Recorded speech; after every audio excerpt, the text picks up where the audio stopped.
Hello everyone, my name is David. Thanks for joining me for today's question and answer video. I do these every single Monday and I encourage all of you, please go down below into the comment box and ask questions, okay? Ask whatever you think you want to know or whatever you think I can help you with.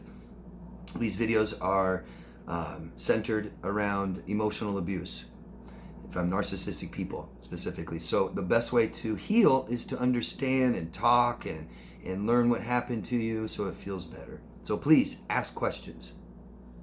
I do this every single Monday. For those of you who are new here, welcome. Thank you.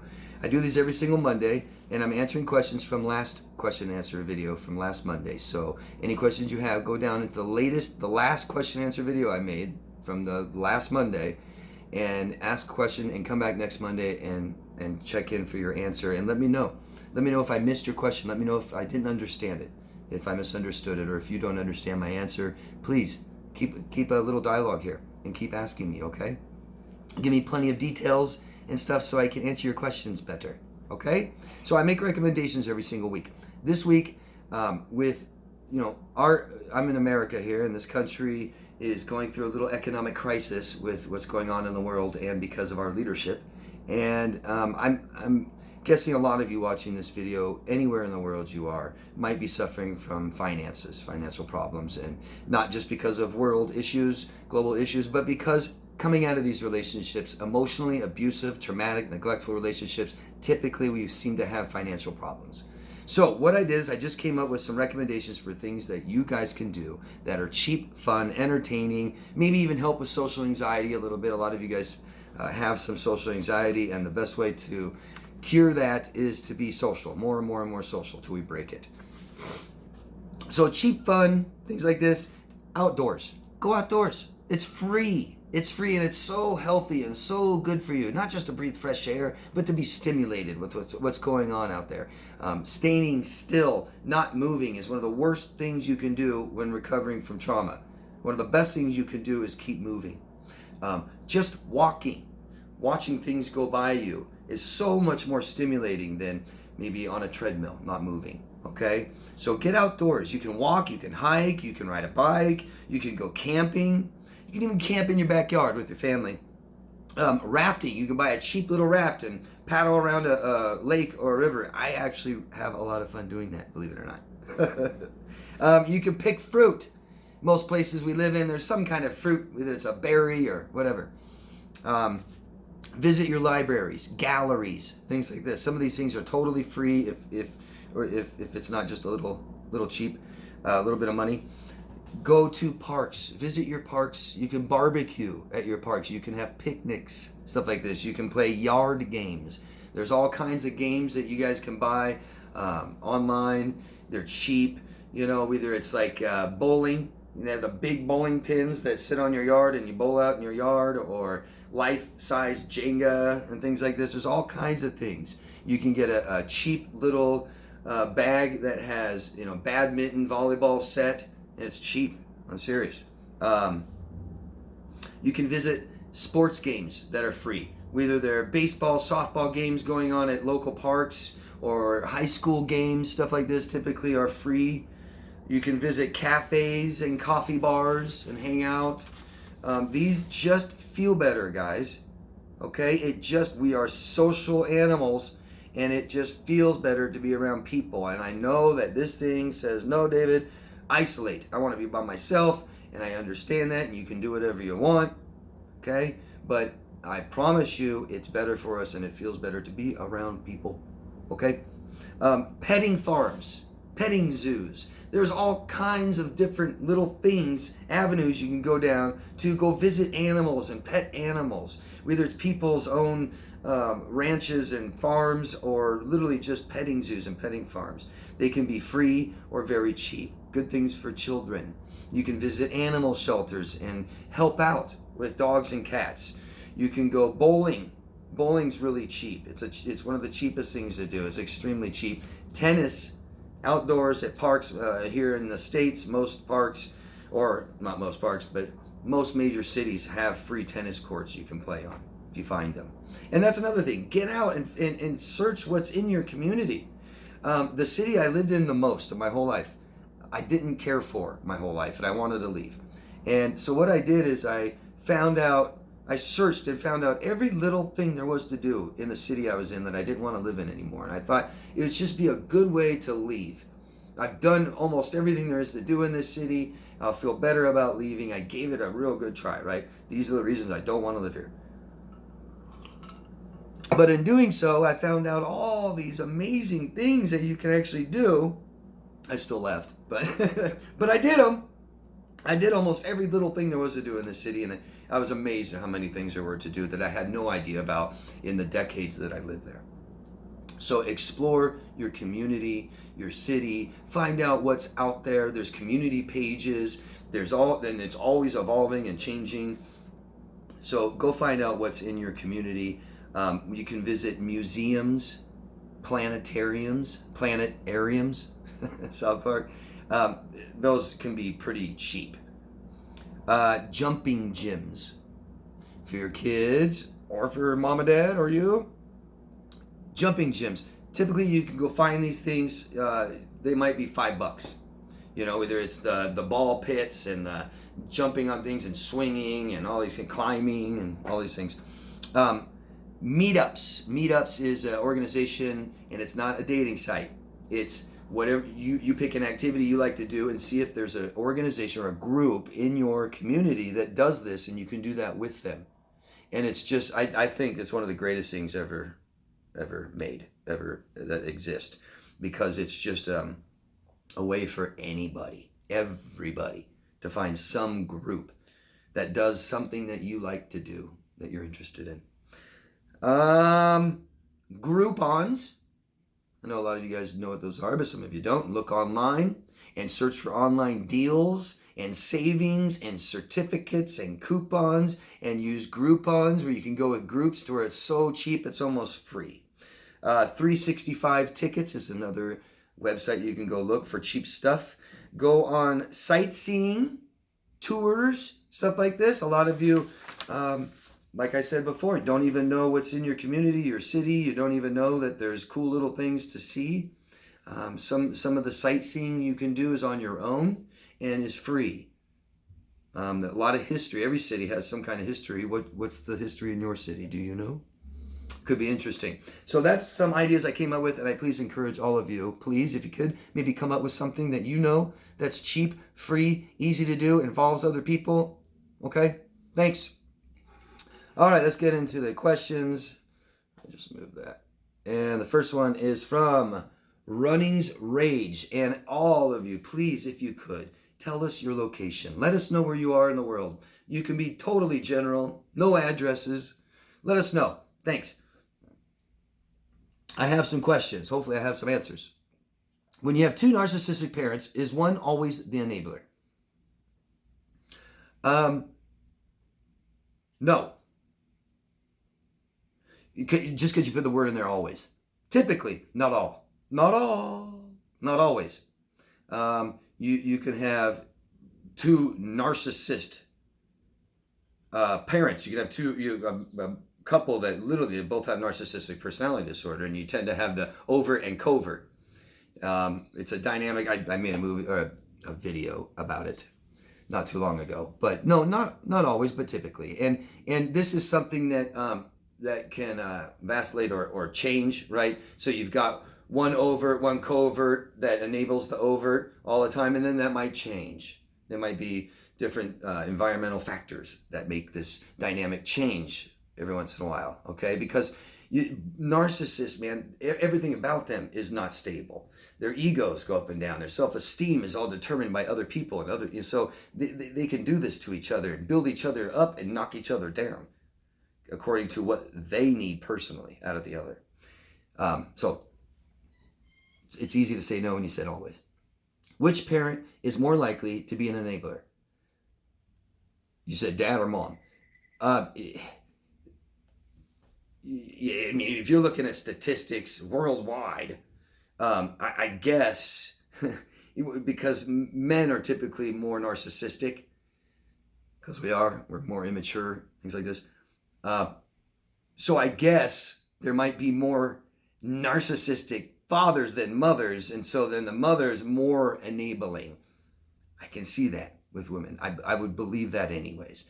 But does that really matter to you? Because you can't, it really doesn't apply personally, statistics like that, right? It's like, well, it's, is it my mom or my dad that does anything more?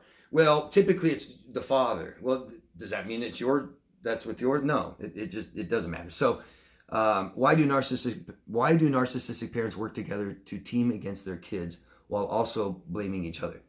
Well, narcissists are bullies, right? And this means that they can't do things for themselves. And that's tends to be very hard for some people to understand this, especially victims like us and people who grew up in families like this. It'd be hard to understand that. Being emotionally self-reliant, emotionally responsible and accountable, things like this, looking at ourselves. And so narcissistic parents, why do they team against their kids? Because they aren't there to parent their kids. Everything in their world is for them. That's the narcissist, right? The narcissist doesn't share the world with you. The narcissist simply looks at the world is all here. Here's the world, what I can see and what's all around me, and it's all here for me. I don't work as a society together to make sure that me and everybody else has what we need. No, because that would mean I can take care of myself pretty much. And then I can, have a couple people that help me attain some things that I need that are hard. And I help others attain things that are hard for them. And we work together as a society. No. Narcissists already are antisocial in that way. They're too narcissistic. They're too selfish. They're too like babies. It's like asking a baby or a child to be a member of society. It's like they're not ready. They can't take care of themselves, and that's the narcissist. So they team against their kids to get what they want. You see that? And then they what would you say? Then they blame each other. Sure, because they aren't working together for anything. So you have a mom that's always out for what mom wants. You have a dad that's always and only out for what dad wants, and they're gonna clash. And then when they have children, they'll team up. Narcissists love to team up and bully. They will do it no matter what. I have not ever seen or heard of a narcissist that doesn't do that. And every narcissist I've ever known has done that to me. Completely bullies. They can't just ream you or ask you questions. They got to go grab a friend. Literally. They got to go talk bad about you and have this other people hate you too. It's just so selfish and childish, isn't it? And immature. It's like the blind leading the blind. Why do narcissist parents stay together? Because they need each other. And I don't mean like we need people.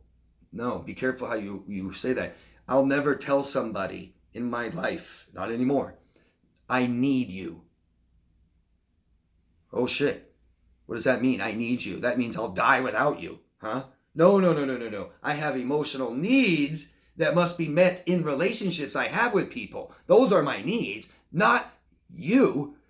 Not food, water, shelter, emotional security, and Christina. Because then if that was true, man, food can have quite a hold over me in my life. Can it? And yours too. It's nice to have a job and be able to buy what we want to eat when we want. And we can go to a store or a restaurant and have it freaking delivered to us, But imagine if it wasn't that easy. Imagine thousands of years ago without refrigeration and stuff like this. You were always looking for food, but you couldn't even save it in the fridge. There's no box shelf life of anything. Maybe nuts. So, why do they stay together? Because they can't be alone. You see a narcissist totally alone, they're in trouble. You see a narcissist doesn't know anybody or talk to anybody, they're starting to maybe even go into psychosis. Do narcissists cry or show emotions differently? We all do. Show emotions differently. That's affect or expressing emotions. We all react emotionally different to things. And do narcissists cry? Yes. Not all. But are you asking me, do narcissists cry differently? I don't know if you're asking me that. Do they show emotions differently? Absolutely. Because it's a process that begins with self-awareness. I have to look at myself and say, what is my body doing? That's an emotion. If I tell you an emotion, I'm not telling you too much. I'm just telling you what my body's doing. Hey, I have perspiration on my upper lip. Doesn't really tell you much, does it? And people can have perspiration on their upper lip for all kinds of different reasons. And I may ignore that. I may not like myself. I may not look at myself. I may numb and numb out all my feelings and emotions. So I may not be very aware that I have perspiration on my upper lip. Or if I do, I just wipe it off and don't pay attention that I'm stressed out, scared, nervous, whatever it is. Me telling you what it is, that's feelings, awareness. So all of this is going to be different for everybody, okay? And especially narcissists, because they don't look at themselves. Their biggest problem is lacking self-awareness. What happens when you try to tell a narcissist who they are, what they did, and stuff like this? They refuse. They'll rage. Don't you dare make me look at myself. I'm awful. But what it sounds like, what it comes out like is, I wouldn't do that. I'm perfect. Overcompensation. So be more specific if you can. Can you? Why do narcissists stay together? Do narcissists cry, show emotions? My narc parents hardly ever cry or show sadness, which I find strange because I know that they do feel that. There's nobody on the face of the earth that goes through life and doesn't feel sadness or ever feel emotions that are similar or that you would group together with the affect of crying, right? We cry for being super happy, right?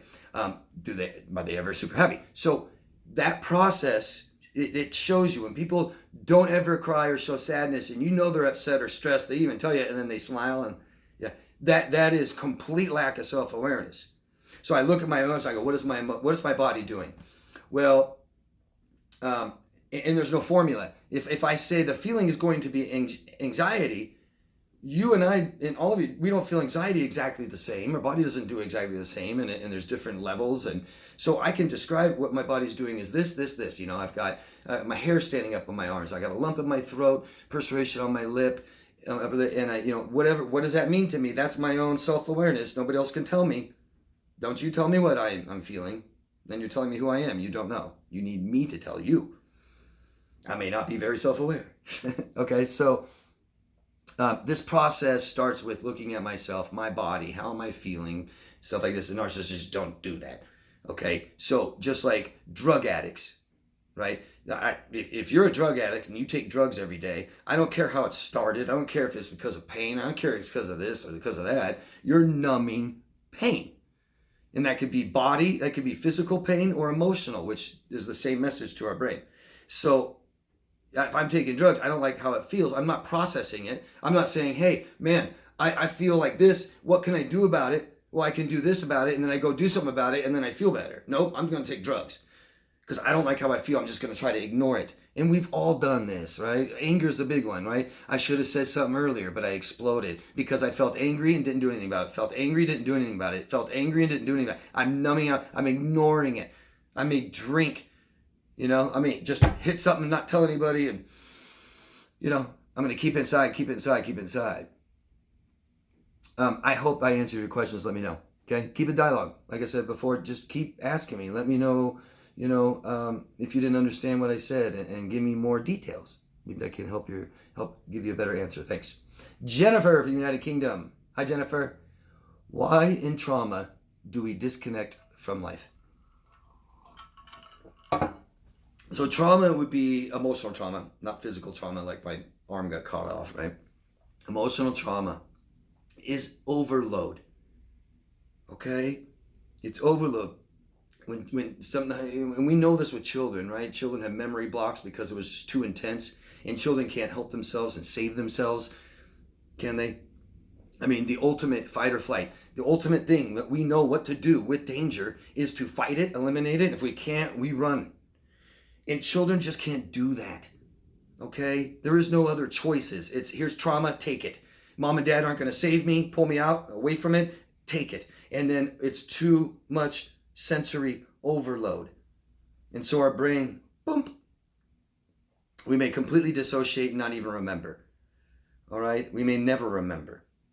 And that's basically what it comes down to, because trauma makes us feel so bad. It releases every single stress chemical, and there's many of them. Not just adrenaline or cortisol, there's many. And these do amazing things to our body, from good and bad. And what calms and soothes us are feel-good hormones. It's your sympathetic and parasympathetic nervous system working together. And trauma means it's not working. It didn't work. It was too much. Okay? And we get stuck, and we keep ruminating, thinking about it, talking about it, and we feel the same way. It doesn't get better and better and better. It just feels the same. PTSD. I hope I helped you understand, Jennifer. A lot of things happen with trauma. When we are in fight or flight, when we're fighting, men in war, arguing really badly, things like this, certain things happen to our body. We don't want to eat or have sex. That's a major thing. So our body stops creating the mucus lining for these things. Okay? It's switched on to just fight or flight. Okay? And so a lot of who we actually are inside kind of dissipates, goes away. It won't help us. What's the best soldier? Right? The best soldier is just kill and no emotion, no regret, no remorse. Boom, boom, boom, kill, kill, kill. And that's what we're doing when we're in that, okay? It's just absolute survival. And that's why you have PTSD or people with borderline, and it's just everything's here to kill me or save me, kill me or save me. Imagine living like that. It's like, dude, I'm just trying to stay alive every day. So there is a real chemical process that happens.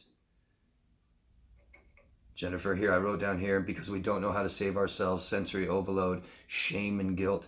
Shame and guilt comes from trauma. We don't understand it. I'm a bad person. Just like mommy and daddy get a divorce because I'm not good enough. Okay, and it's just too much for us to take and understand. And that's why it's vitally important to try to understand it.